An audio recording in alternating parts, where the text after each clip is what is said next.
আরেকটা আমল বলে দেই, নবী করিম সাল্লাল্লাহু আলাইহি ওয়াসাল্লাম রাতের বেলা সূরা মুলক তেলাওয়াত করতেন। কোন সূরা? এটা কোন সূরা? তাবারাকাল্লাযী বিয়াদিহিল মুলক। কয়টা আয়াত আছে? 30টা আয়াত আছে। নবীজি বলেছেন সাল্লাল্লাহু আলাইহি ওয়াসাল্লাম যে এই সূরা আপনাকে কবরের আযাব থেকে বাঁচাবে ইনশাআল্লাহ।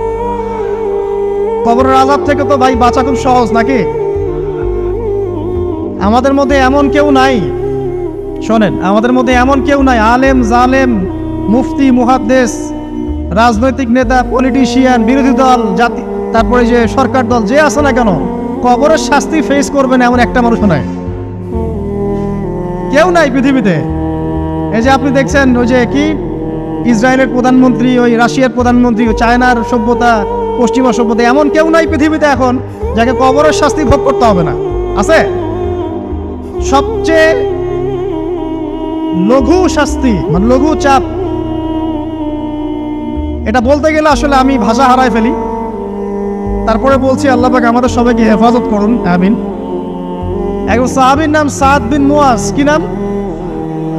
নবী করিম সাল্লাল্লাহু আলাইহি ওয়াসাল্লামের সাথে একদম ডান হাত হয়ে যুদ্ধ করেছেন দীর্ঘদিন।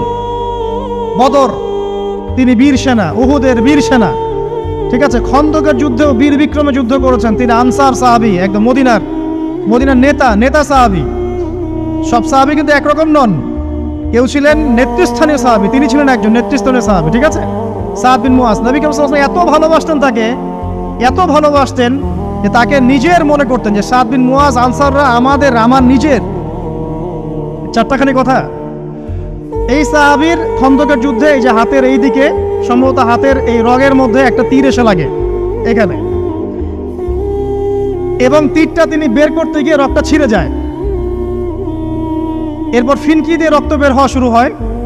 চিকিৎসা করে করে রক্ত বন্ধ করা যায় নাই, এবং এই রক্তের প্রবাহিত রক্তেই আল্লাহর ইচ্ছায় তিনি শাহাদাত বরণ করেন, তিনি ইন্তেকাল করেন।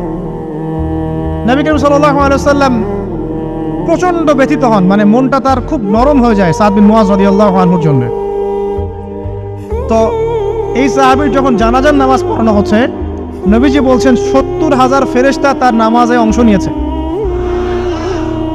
আর এই সাহাবীকে যখন কবরে শোয়ানো হয়েছে, নবী করিম সাল্লাল্লাহু আলাইহি ওয়াসাল্লাম পরে জানিয়েছেন কবরের যে মৃদু চাপ, সাদ বিন মুয়াজ রাদিয়াল্লাহু আনহুর কবরেও সেই মৃদু চাপ দেওয়া হয়েছে।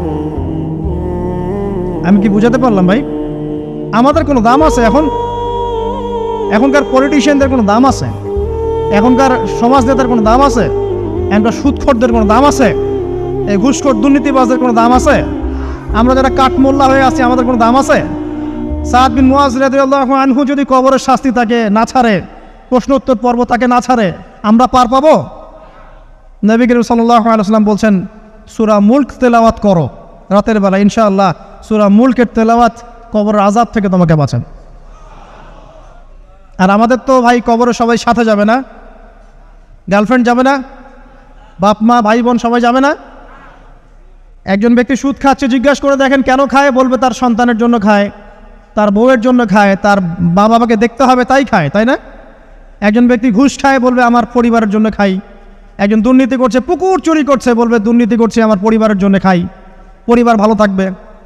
সবার একই এক্সকিউজ যে পরিবার যেন ভালো থাকে, আমার সন্তানরা যেন ভালো থাকে, আগামী প্রজন্মের জন্য কিছু রেখে যেতে পারি, তাই না?